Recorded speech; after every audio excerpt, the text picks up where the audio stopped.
Republicans are blowing it. They're completely blowing it.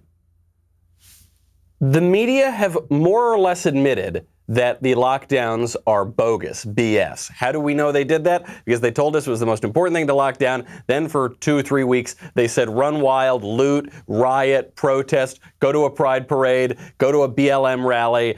It's good. That's actually going to help stop the spread of COVID. Then the minute all that is over, they tell us that we need to lock down again, close restaurants, not go to work. We know that that is BS. We have seen politicians telling us we have to wear masks, even as they themselves are not wearing masks. Even the exalted Dr. Fauci, peace be upon him, the great lab-coated overlord that no one elected, even Dr. Fauci was caught on video taking his mask down. End of a meeting. Cameras are theoretically off. He pulls his mask down below his chin, sort of looking around. That's exactly how I wear my mask when I am traveling or when they make me wear one in a restaurant or something like that. There was another video. Fauci was on a cell phone, and he's having this call. Then he looks over, he sees there's a camera. He pulls the mask right back up. They're showing it to us, folks. It does not matter. They've changed their mind a million times, and yet every time they go for the lockdown, every time they go for these measures, it seems convenient to Democrats. We talked yesterday about how the lockdown is the Joe Biden campaign. Well, guess what? Republicans are falling for it again. They're going right along with it. With Republicans like this, who needs Democrats? I'm Michael Knowles, and this is The Michael Knowles Show.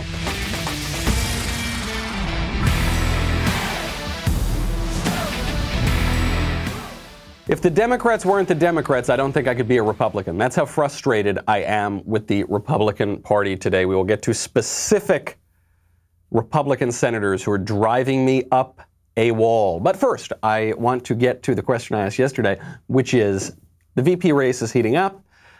Who do you think Sleepy Joe will be told to pick as his running mate? And my favorite response to this is that Aunt Jemima is leaving the syrup bottle to be Joe Biden's running mate. Makes perfect sense to me. Also want to thank our friends over at BlinkSale.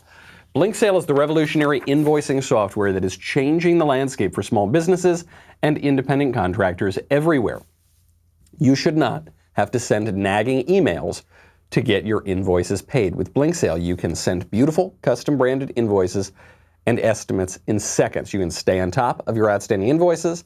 You can let customers and clients easily pay your invoices online, and you will get instant notifications when a customer opens your invoice so that you will actually know if they're just trying to avoid paying you, which sometimes happens. Forget about using those invoice templates or stressing about coordinating a bunch of different software programs or putting something together in a word processor or something like that. Don't do that. I've freelanced before. I guess I still technically freelance. I never stay on top of those invoices. BlinkSale makes it so easy. You can see for yourself. Try BlinkSale for free at blinksale.com/Knowles. That's BlinkSale.com/Knowles. BlinkSale. Spend less time billing and more time doing what you love. So we're shutting down again. We're going to pretend that the last 3 weeks of rioting and protests never happened. LA is doing it. LA's Mayor Eric Garcetti tweets out, quote, "COVID has taken control, and we need to take control back. That's what we did in March, April, and May when we sacrificed, stayed safer at home, and saved lives. We need that same commitment to flatten the curve now." Notice he takes out June, which is when they let up on everything and allowed roving bands of leftist rioters to burn down the country. That was cool, but now we got to go back. But by the way, the spike, the super spike in the COVID cases has totally nothing to do with the leftist riots. Nothing to do at all. Pay no attention to the man behind the curtain. "We were the first major city to require face coverings," he writes, "and we must continue to wear them. Gathering with anybody, except for those you live with, may spread the virus. And that's why more businesses and places where people gather indoors are closing or must operate differently." And he's announcing this right before 4th of July weekend to punish people, to make people feel like things are terrible, and to drive us all absolutely mad. We didn't get this tweet when they were out there protesting for any of the various social justice left causes. I think he said one thing here that's true. We need to take control back. We need to take control back from demagogue leftist hacks who are exploiting some kind of sickness At this point now, 100% politically, and they're going to do it until November 3rd. We need to take control back from them. Well, who could lead us to take control back from these Democrats? Republicans could lead us, but they're not. They're not doing it. They are rolling over, which is basically the only thing they ever know how to do. We know that it's not just LA closing down again. Texas, the great state of Texas, is locking down again. Republican governor there. I don't know. They're going along with it. They don't want the mean articles in the New York Times. They don't want to withstand the attacks from the left that are obviously going to keep ramping up through November 3rd. Texas is locking down again with one exception, and that would be Vanilla Ice. Yes, there are many things that are surprising. One, Vanilla Ice is still performing all those years, all those decades after Ice Ice Baby. But Vanilla Ice gets a pass. Why? Because the concert venue that he's going to be performing in is, I don't know, it's 2,000 or 3,000 seat place, but it's primarily a restaurant. So and even though the bars and everything are closing down, somehow there is a loophole here, and Vanilla Ice gets to continue to perform. And the saddest part of all of this is that Vanilla Ice has a better understanding of politics and medicine than most elected Republicans. And certainly than the governor of his state. It's weep for your country, folks, when Vanilla Ice understands more about politics than your elected leaders. Democrats understand a lot about politics. And I think they understand about medicine, too. I think they're lying for political ends, and I think they are lying shamelessly, and the double standard and the hypocrisy is so transparent. But they do understand it. They know what they're doing. It's the Republicans that are driving me so crazy here because they're just allowing the Democrats to do it. Consider this. Everything that we have seen from a political standpoint in the last 3 months is almost created in a laboratory. I don't know about a laboratory in Wuhan, but a laboratory in some political scientist's basement to help Joe Biden and to hurt Donald Trump. You know Joe Biden's going to try to get out of the debates or make the debates more of a virtual kind of thing that will give him a benefit. They have a candidate who can't campaign. So what they do, they cancel the campaign. They have an opponent, an incumbent president, Donald Trump, who holds these massive, great rallies. So what do? Cancel the rallies. They have a candidate who makes a lot of gaffes, right? If Joe Biden were on the campaign trail right now, he'd be making 10 gaffes a day at least. So what do? They lock him in a basement. They had an incumbent with the best economy in the history of the world. What do? Crash the economy. And then when we flatten the curve, we do everything they say for the medical science. There is no more medical or scientific argument they can make. What do? They say, yeah, we're going to do it again anyway. Why? I don't know, because you're not going to stop us, Republicans, because you're a bunch of dummies. And I'm sad to say Republicans are. The move from a Republican senator that set me off, and it just made me realize yesterday that they don't understand anything. It was actually not related to COVID necessarily. It wasn't directly related to Black Lives Matter or something like that, though it was indirectly related to that. 2 Republican senators, Ron Johnson and James Lankford, moved to cancel Columbus Day. 2 Republican senators. I expect that of Democratic senators. I expect that of blue-haired leftists on college campuses. I don't expect that of my Republican senators. What was the argument? Well, the argument here, this is from Ron Johnson, Republican from Wisconsin, in response to a bipartisan effort to give federal workers another day of paid leave, because that's what federal workers need, is another day of paid leave, by designating Juneteenth a federal holiday, we have offered a counterproposal that does not put us further into debt. Like, everything about this is wrong. Here's the point. They want to make Juneteenth a federal holiday. We'll get to Juneteenth in a second. But they don't want to run up any more debt. They don't want to have to pay any more money for that. You know, these hoi polloi workers, they don't work enough as it is. And if we're actually talking about federal government workers, that's true. But even extrapolate this out and talk about workers all over the country. They're saying, well, we don't want people to get like free money or a free day off. But we do want a virtue signal to the left woke racial identity politics mob. So the way that we're going to designate Juneteenth a federal holiday is that we're going to cancel Columbus Day. I look forward to donating to the primary campaigns of anyone who will run against Ron Johnson and James Lankford as a Republican. Although at this point I'm kind of souring on these Republicans because they don't get it. First of all, Juneteenth should not be a federal holiday. Juneteenth should not be a federal holiday because it's not a national holiday. What is Juneteenth? I would say the vast majority of people had never heard about Juneteenth until leftist political activists started to talk about it ad nauseum a couple of weeks ago. But I think, and then everyone tried to pretend like they already knew about it. But I think if you were being honest with yourself, you would, for most people, say they didn't know what it is. What is Juneteenth? Juneteenth is the day that the Union Army announced in Texas the emancipation of the slaves. It's not the day the slaves were emancipated by the Emancipation Proclamation, not the day that the 13th Amendment freeing the slaves went into effect, not the day the 14th Amendment went into effect, just the day that the slaves were told about emancipation in Texas, which, by the way, they had already knew about because there were other means of communication than Union generals rolling in and giving a public announcement. Was it the first time that the slaves were freed? Or that any slaves were told of their freedom? No. Was it the last time? Was it the completion of the emancipation of the slaves? No. 2 more states were later told of their emancipation. Juneteenth, as it is observed in relatively few places in the country. It is not a national holiday. If they were to make a national holiday about emancipation, they would pick a different day because there were national announcements about emancipation. But it isn't that. The left just picked it. They just picked this one, and then they tried to guilt everyone in the country into saying this is the most important holiday, cancel Washington's birthday, cancel Christmas for goodness sakes, this has got to be the most important one. They just picked it at random. There are other days. The Emancipation Proclamation would make more sense, frankly. Or any of them. But it's not about Juneteenth. It's not about another holiday, as even the Republicans here make clear. It's about taking away something. It's about taking away Columbus Day.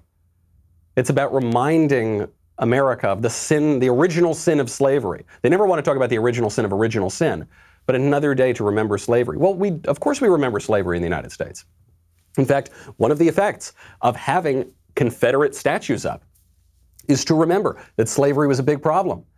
Such a big problem, we had debates over it at the founding of the country, at the writing of the Declaration of Independence, at the writing of the Constitution, and then we fought a bloody civil war where 700,000 Americans died to fight over slavery. I don't think we need to be reminded of that. I think we remember that. I think we know that very well. But this is about tearing down something that goes even further back, the discovery of the New World, without which none of us would be here. Some Republicans have told me, oh, Michael, this is so frivolous. One Republican commentator actually tweeted at me and said, why focus on something so frivolous? History and culture are not frivolous. And the dismissal of history and culture as frivolous and the redefining of the great conservative tradition into nothing but tax cuts and license is precisely what got us to the last 3 weeks in the first place, the mayhem and the madness. These guys, Ron Johnson and James Lankford, I hope they withdraw their stupid, stupid bill, and I hope that then I don't have to donate to their primary opponents. But they typify perfectly, exemplify perfectly how Republicans just don't freaking get it. They don't get the radicalism we're up against. You know, I actually had the privilege of asking a question of Karen Bass. Karen Bass is a California congressman. Karen Bass is the head of the Congressional Black Caucus. And Karen Bass is being strongly considered to be Joe Biden's running mate. Now, no one's asking her tough questions, obviously.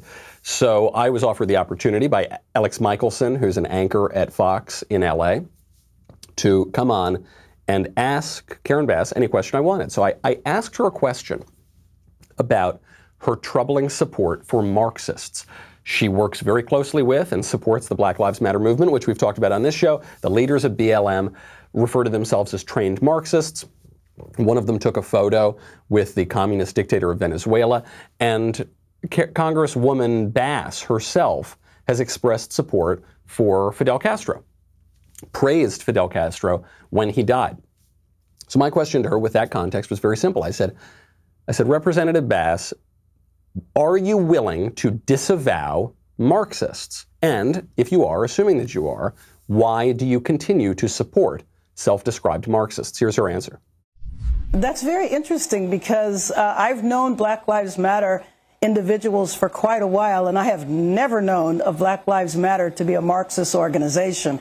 You know, one of the challenges with organizing today that's very different when I was coming up is that we did have more solid organizations, whereas now you can have people who are affiliated with a lot of different groups. So that's a Black Lives Matter chapter that I'm surely not aware of. Oh, she's surely not aware of that Black Lives Matter chapter, except it's not a chapter, it's the national leadership, and I have proof that she is aware of them. Here is Patrisse Cullors, one of the co-founders of Black Lives Matter, describing both describing herself and her co-founder, Alicia Garza, as trained Marxists. I think that the criticism is helpful. I also think that it might... I think of a lot of things. The first thing I think is that we actually do have an ideological frame. Myself and Alicia in particular are trained organizers. We are trained Marxists. We are super versed on sort of ideological theories. Of course we know they're versed on this ideological theory of Marxism. Anybody who reads the About Us section of the website of BLM would know that. I mean, they use the word comrades a lot. They want to abolish the police, and they want to abolish the, quote, Western prescribed nuclear family. So it's very strange to me that Karen Bass, who works with BLM, wouldn't know the national leaders and wouldn't have heard this very now viral clip of them openly describing themselves as trained Marxists. So I did like 2 seconds of Googling, and I found out, wait a second, Karen Bass actually does know them. There's a photo of Karen Bass speaking with Patrisse Cullors in Congress. And then Congresswoman Bass tweets out afterward, thank you to Alicia Garza and Patrisse Cullors for joining the Black Caucus for a forum on police brutality this morning. Congress needs to act. So not only did she have this conversation in Congress on the record, she later tweeted about it. So this idea that she doesn't know them is a flat-out lie. After she lied, Alex Michelson, the anchor of the program, pushed her on the question of her support for Fidel Castro, and she ducked that one too. If I had to do it over again, I probably would have deleted that if it offended people. But again, promoting the relations between our two countries, I would never do that over again. She would probably not use that phrase if it offended people. If it offended people. This is a non-apology apology. This is sorry, I'm not sorry. She doesn't regret supporting this Fidel Castro's evil ideology. She doesn't regret supporting his brutality. She regrets it if it offends people. My question was, will you disavow Marxism? She wouldn't. She didn't. She denied the premise, then she lied, then she deflected, and she never did. Why didn't she? Because of course she's not willing to disavow Marxism. Compare this to the way that Trump is treated. Trump every single day is told, disavow white supremacy. He goes, I disavow. Yeah, but do you really disavow it again? Okay, I disavow white supremacy. It's terrible. Remember Charlottesville, where he allegedly called white supremacists and neo-Nazis very fine people? Remember, in the exact same breath, when he talked about how there were fine people on both sides of the monument issue, he said, I'm not talking about the neo-Nazis and the white supremacists who should be condemned totally. Remember how multiple times during the campaign, they said, why won't you condemn David Duke? He says, I condemn David Duke. I don't know David Duke. Sure, I condemn, I disavow. Doesn't matter. It's never enough. And yet this woman, seriously being considered for Joe Biden's running mate, is asked a simple question. Do you disavow Marxism after all the support you've shown for it over the years, repeatedly and continually? She refuses to do it. That is a double standard. But she's not going to be pushed on it. At this point, the Crips gang understands the political moment we are in better than the Republican Party. There is a video going around of Black Lives Matter rioters, peaceful protesters, coming into Long Beach, California, not so far from where I live. And I don't know, they've run roughshod through all these neighborhoods, smashed windows, torched the whole neighborhoods. Well, they made it down to Long Beach, and the Crips, a very well-known, well-established gang here, decided, nah, they weren't going to take that at all. Take a listen.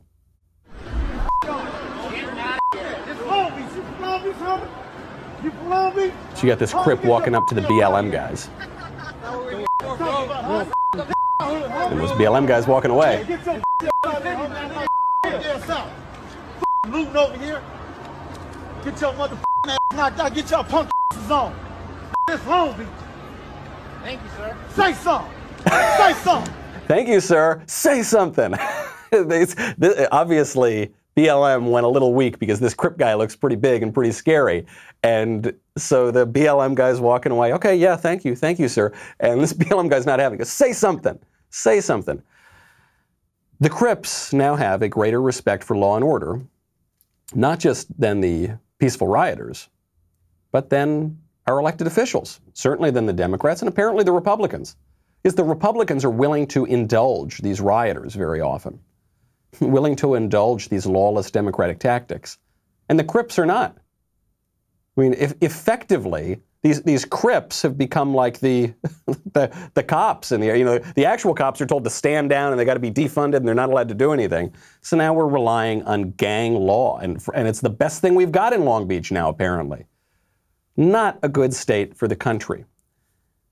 We wouldn't be in that situation if one side simply stood up and said no, understood the political games that were being played, but that is not happening. And it's, we see this in politics, we see this in the perversion of medical science, and of course we see this in the mainstream media. So there was this great image that came out the other day of what I think should be the new cover of the Brooks Brothers catalog of Ken, he's called Ken and Karen, that gun couple. The guy's wearing the pink polo shirt and the chinos. He's holding his AR-15, and Karen is holding that little tiny James Bond gun. They're kind of swinging the guns all over, not great trigger discipline. So this guy, they call him Ken, the guy who's wearing the pink polo with the gun. He goes on Chris Cuomo's show on CNN. And Chris Cuomo has a narrative in mind. Chris Cuomo hates that this couple defended themselves. Chris Cuomo loves that the rioters are running roughshod all over the country. And so he directed his ire at the man who defended himself. Guy stands in front of me, pulls out 2 loaded pistol magazines, snaps them together in front of my face, and says, "You're next." Okay? If you were there, Chris, I think you'd feel like you had a right to defend yourself as well. Absolutely. Somebody takes out magazines or ammunition and clicks it and makes a direct threat to me, I would feel threatened 100%. And that's what happened to me. And look, I know that you're going through a process with this. I welcome you having counsel. If you were within your rights to do what you were doing, it should be adjudged as such. I wanted to talk to you about the broader implication because it's just a horrible picture of what's going on in America right now. So to me, it's not about what's right and what's wrong just in a court of law. It's about what we want right and wrong about how we treat each other. And that's why the president retweeted this tweet. Mr. Watkins, you know it, and Mr. McCloskey, you know it. He retweeted it because he liked the image of white resistance to this movement. What? How on earth is that your conclusion from roving gang of thugs destroying your property, trespassing on your property, and a guy defends himself after another guy walks up with magazines and starts clicking them together and saying, "You're next," obviously threatening his life? What Chris Cuomo did is the thing the left always does. When their stupid, fake propaganda narratives get disproven, as he said, okay, fine, you're right in the particular. You're right about what actually happened. But even though you were right about that and I was completely wrong about that, what I'm talking about is a greater truth. Oh, yes, the greater truth that is completely disconnected from the actual truth. And the greater truth here, Mr. McCloskey, is that you're a white supremacist, and so is Donald Trump, and the peaceful protesters were totally peaceful. And yeah, I don't know what happened to your wrought iron gate, but it certainly wasn't those peaceful protesters that ripped it apart. No, and they would never have thrown weapons in front of your face. No, and they wouldn't have trespassed on your property. No. The greater truth is that Donald Trump is an orange man who is bad, and I guess a white man also because he's in the Ku Klux Klan, and you're a pawn in that, so sorry about that. Thankfully, I'm so glad this guy McCloskey stood up for himself, and he asked Chris where on earth he was getting that from. Is Chris Cuomo a mind reader? And I'm not saying that was fair to you, but we know that's why he did it, because that's why he deleted it. I wanted you to speak for yourself. I'm glad you're a mind reader, because no one else thinks you are. Oh, in fact, he didn't delete it. Good. Makes my point even more. You didn't say that. It was said to me for me. I'm thinking about something else where someone was screaming white power in a video that the president retweeted. He deleted that one. He didn't delete the one of you. I wanted to give you a chance to speak about it. We both know you don't have to be a mind reader to assess a pattern. You're not a mind reader either. I haven't seen the video of the person clapping the magazines, but you drew certain inferences from the behavior before you. I'm doing the same thing. We've seen behavior before us. I'm making a judgment. Oh my gosh, this is so pathetic. Chris Cuomo was wrong in the particular, then he was wrong in his greater truth BS narrative, then he was wrong about the tweet, which was the point he was trying to make. He said the president retweeted this, that's why he deleted it. I love McCloskey's line. Well, I'm glad you think you're a mind reader, Chris, because no one else thinks you are. Obviously not. And he goes, oh, no, wait, he didn't retweet it. Sorry, I got that part wrong, too. Okay, so every single thing that I've been saying for the last 3 minutes is complete BS. But anyway, I think I'm right, and you think you're right, so let's agree to disagree. Did you see what he said? He said, okay, well, Mr. McCloskey, look. Some guy was waving a gun in your face and threatening your life and your family's life and trespassing and destroying your property. So, look, but you're not a mind reader. You don't know what they were actually going to do. I mean, they told you what they were going to do, and you saw them doing it, and it actually happened. But you're not a mind reader. You drew certain inferences. And I, Chris Cuomo, have an imagination, so I invented completely fictitious stories. So, you know, it's kind of the same thing. Chris Cuomo, obviously a joke. But he said something that is not true. It's perfectly wrong. But it does give you a fundamental, basic insight into the leftist worldview. He gave you, beyond the political issue and the BLM and the riots and the COVID and the taxes and whatever, he gave you the theological, the religious basis of the leftist worldview in about 10 seconds. If you do the right thing for yourself and your community, things will get better in this country. You don't need help from above. It's within us. There it is. That's progressivism. That is progressivism. If you come together and use politics in your community, we will perfect human nature. We will have a utopia on earth. As long as we have the right policies and a little more power and a little more money, we'll be able to fix all the problems in the world. You don't need God. You can be perfect. You can be perfect with our ideology. That is the lie that has been told to us by leftist politicians, by leftist intellectuals, going back at least to Karl Marx, and actually further back than Karl Marx. It's the lie that was told to us in the Garden of Eden. And it simply is not true. And people who have tried to affect politics this way have learned the hard way that it's not true, with a lot of human misery in the meantime. There is not a political solution to everything, to the problem of evil, to the problem of pain, to the problem of injustice lurking in people's hearts. There is not a final, perfect political solution to that. You do need God. Every wise person in all of human history has acknowledged that, and Chris Cuomo has not, which I suppose should be unsurprising to us. The lack of self-awareness here, the hubris, is stunning. I'll give you a great example of this. You know, President Trump is going to give a speech at Mount Rushmore, and the left, oh man, they hate this speech. They hate this speech. They hate Mount Rushmore. We joked a few weeks ago, we said they're probably going to try to cancel Mount Rushmore. They are. They're trying to get rid of Mount Rushmore now. The New York Times has this piece out. How Mount Rushmore became Mount Rushmore. Sounds kind of like a modest piece, right? But here's the tweet that they sent out with it.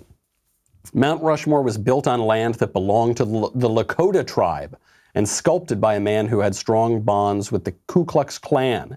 It features the faces of 2 U.S. presidents who were slaveholders. All right, blow it up. Get the Taliban in here. Blow it up. Whatever. You remember what they did to that Buddha in Syria? Yeah, well, bring them in here, or in Afghanistan or wherever it was. Yeah, bring them in here and blow it up. I don't know where they were in the Middle East, but we need to ship them to South Dakota. Now, I'd like to show the New York Times maybe why it's not so great to go down this road of trying to blow everything up for past grievances. The New York Times, the people who published this article and that tweet, this article was published by a newspaper that denied the Holodomor mass famine for Stalin. That's a bad thing. Covering up for Stalin, the wickedest dictator in the 20th century, certainly up there, certainly in the big two, big three. That's bad. That's worse than what any of the other people did. Why are we permitting the New York Times to exist, but they want to get rid of Mount Rushmore? Because it has absolutely nothing to do with principles, nothing to do with rational argument, nothing to do with, oh, look, we just want to be heard. We want to have a listening session. We just want one more federal holiday. And yeah, by the way, we want to cancel Christopher Columbus and tear down his statues. And we just, look, it's reasonable. It's not reasonable. There's no argument here, guys. And these Republicans continue to fall for it. Stop falling for it. The reason that we have a Republican Party is to fight back against the Democrats. If they're not going to do that, then we need something else. We need another party, and there's really no point. You saw this with the judges. They say, you got to elect Republicans for the judges. Don't forget the judges. Well, you know, if the judges aren't going to do anything, if all the judges are going to do is roll over, then give me the Democrats. At least they're honest. All right? At least they don't relieve themselves on my leg and tell me it's raining. They tell me exactly what they're doing. Get your act together, Republicans, and get serious. And stop trying to get nice comments about yourself in the New York Times, which I think, as you can tell, if they're not going to be nice to George Washington, they're not going to be nice to you, and they're a totally corrupt, morally bankrupt institution that does not deserve our admiration or respect. All right, we'll get into the mailbag. First, though, I want to thank you for subscribing to the Michael Knowles Show YouTube channel. I think we are up now past 120,000 subscribers. That was very, very fun.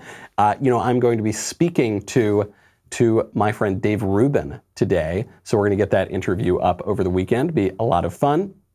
Bad news is Pod Saves America is still beating me on the Apple Podcast charts. Just by a little bit, but still. If you wouldn't mind heading on over there, subscribing, leave a 5-star review, would very much appreciate it. And by the way, if you're looking for something to read over the weekend, a little beach read for those of you who don't have tyrannical governors who are keeping you off the beach, you should go buy Ben's new book, How to Destroy America in 3 Easy Steps. Obviously, cancel culture is it's around us. We're living in it right now. And Ben, I guess he saw this coming, and he wrote this terrific book about it called How to Destroy America in 3 Easy Steps. You can pre-order your copy right now at dailywire.com/Ben, Barnes & Noble, or Amazon, and you will get the full picture of this strange moment in history in Ben's inimitable prose. The really fun, great read for the weekend. Sign up for Daily Wire Reader's Pass too. 99 cents for your first month, $3 a month after that. dailywire.com/subscribe. We will be back with the mailbag.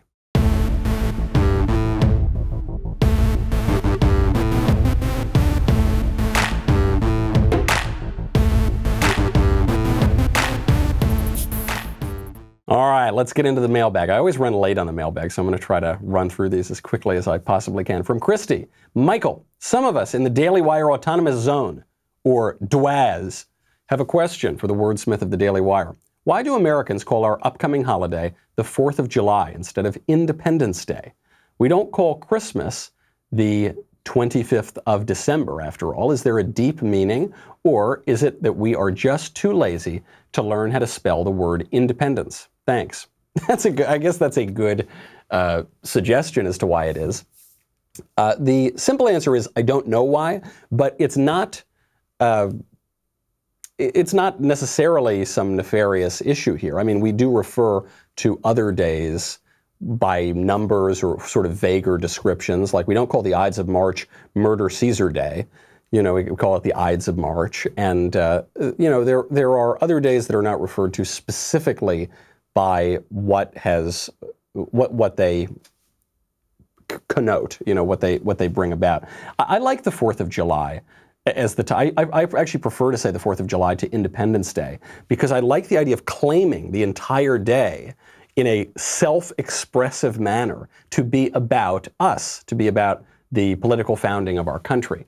I like the idea that when you say the 4th of July, it could only mean one thing, and that could mean American independence. So I refer to it that way, but I'm sure eventually, not only is the left going to cancel the phrase Independence Day, they're going to cancel the number 4. They're going to cancel the month of July because it sends such shivers up and down their spine. From Chris, Michael, I am lead counsel in a lawsuit we filed against Mayor Bowser in D.C. for constructing the Black Lives Matter banner on 16th Street. We're making the argument that Black Lives Matter is a denominational sect that is inseparably linked to the religion of secular humanism. Do you agree? The Supreme Court, beginning in Torcaso versus Watkins, found that secular humanism is a religion. That is a terrifically clever lawsuit. I really like that. I'm sorry to say I'm skeptical or doubtful that you will be successful. I don't think the courts are going to go there, but certainly it is the case. Black Lives Matter does have a strongly religious aspect to it. I mean, just even in the way that it treats racism as a kind of stand-in for sin itself, and the way that the American left broadly treats racism, or slavery, for instance, as the original sin rather than original sin as the original sin.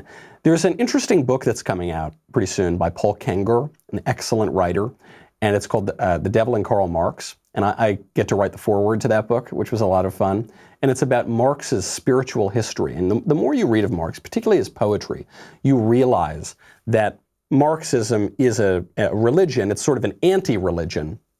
But Marx is dealing seriously with religious and spiritual concepts and has a demonic presence around him. So many people who knew him well used that phrase. And so I think you can certainly treat Marxism, which is the animating force of Black Lives Matter, as a religion.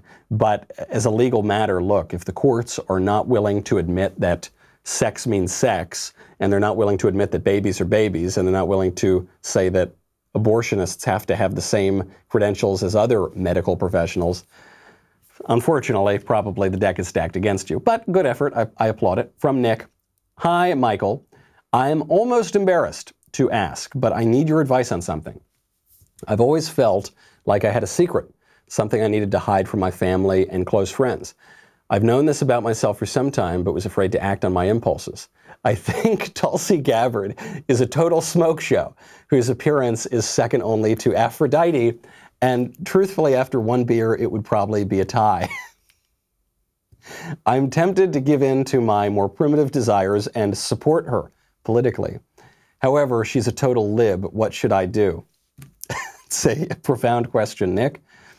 Do not give in. Oh, this is a tale as old as time, my friend. Do not give in simply because you've fallen a little bit gaga for an admittedly very beautiful politician, particularly in comparison to her colleagues who are, generally speaking, physically less than beautiful. Now, the thing I will say for Tulsi, she's got some kind of interesting ideas. She breaks ranks with the Democrats on a number of, I don't even want to say issues, so much as premises or angles of her worldview. So, if you want to fall in politics with Tulsi Gabbard, do so for her vision of the world and for her policy stances. Do not do so for her physical beauty. The physical beauty will fade, my friend, but her voting record will be forever. From Aaron. Hi, Michael. I think Andrew Yang's idea of a 4-day work week isn't good. But how did the 5-day work week come about? How did it happen that a 6-day work week, for example, wasn't the norm? Thanks. Great question. A lot of people give credit here to the unions.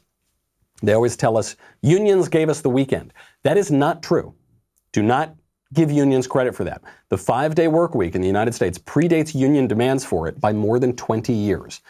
The first 5-day work week came about in New England in 1908. That was I think it was a cotton mill there.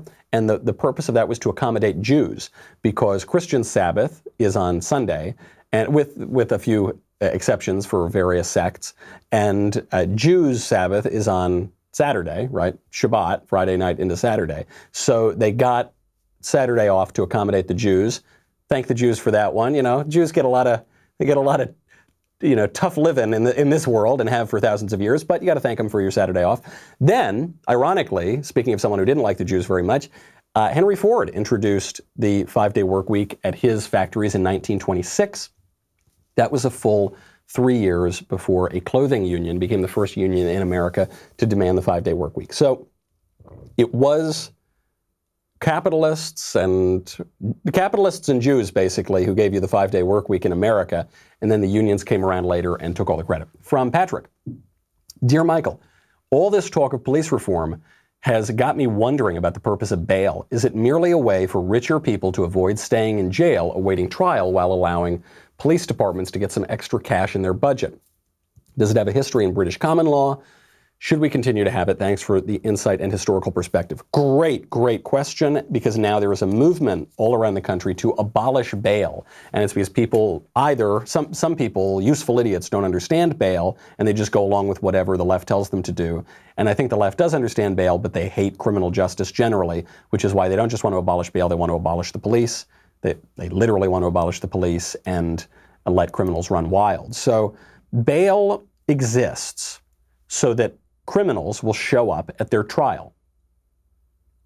You set bail not necessarily by the crime, but by the amount of money that will induce a defendant to actually show up at his trial. Because let's say I get arrested for, I don't know, probably the crime I'm going to get arrested for in the future democratic America is I'll use too much hairspray before my show, and they'll say that the CFCs are destroying the ozone or something, and they'll arrest me for that or something else.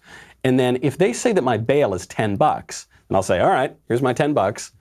I'm going to leave the jail and I'm going to run to Tijuana. I'm going to get the hell out of Dodge.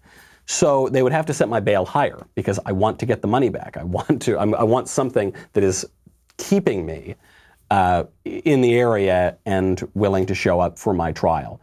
There are some issues with bail. People will go out and borrow money for bail, and then they have this kind of high interest loan. And so there are issues with it.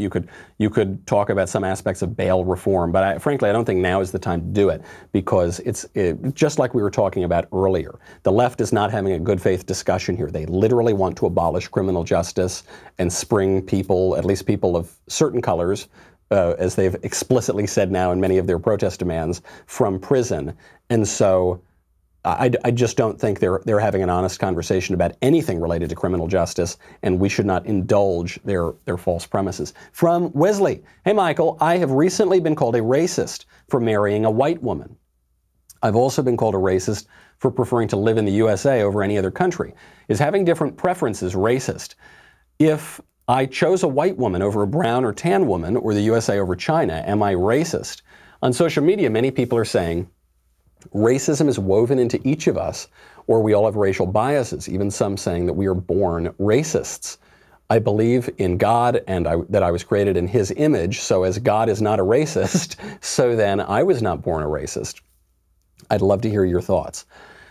Yeah, this is absurd. I mean, I don't think anybody would ever attack a Japanese man for marrying a Japanese woman and call him a racist for doing that. I don't think anyone would ever attack a Nigerian man for marrying a Nigerian woman and call him a racist for that.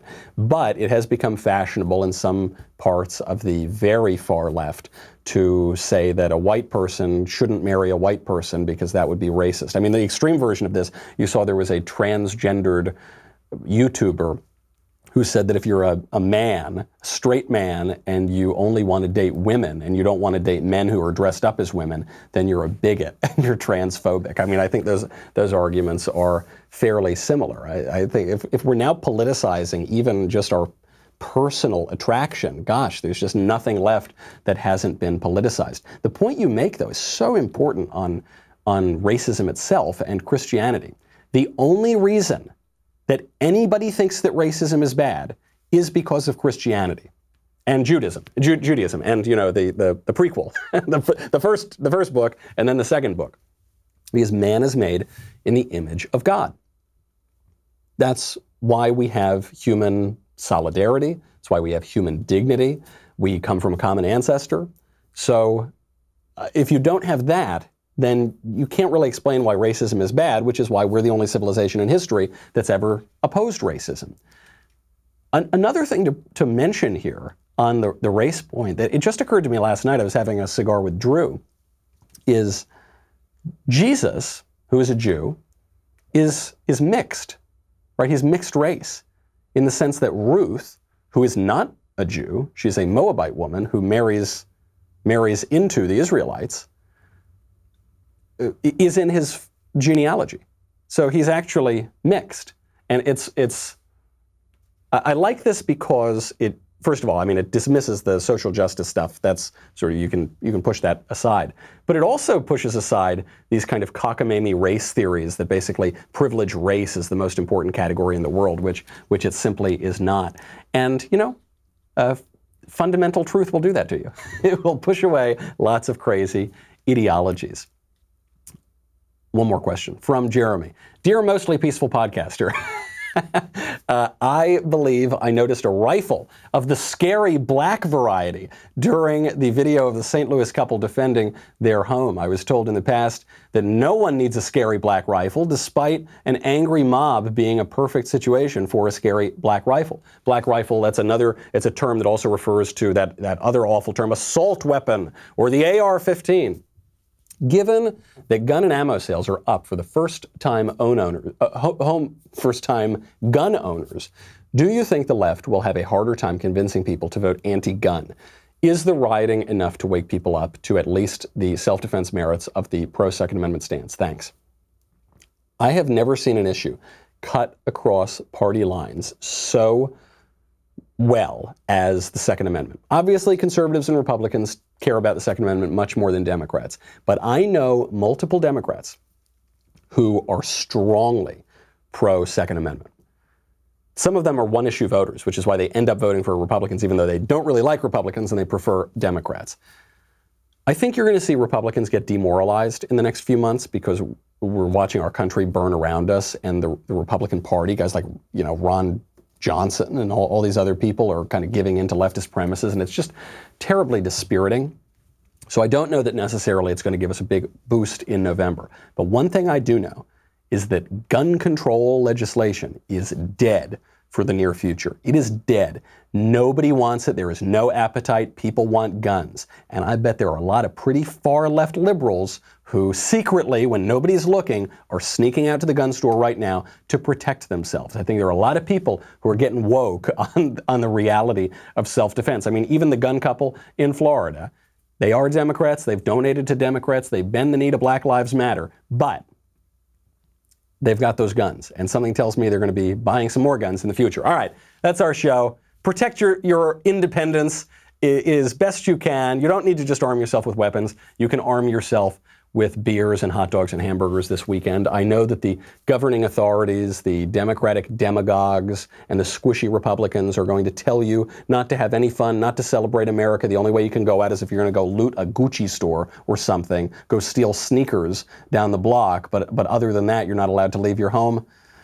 I, for one, am going to go to a barbecue, and it should be a lot of fun. Happy 4th of July, everybody. I will see you on Monday. I'm Michael Knowles. This is The Michael Knowles Show.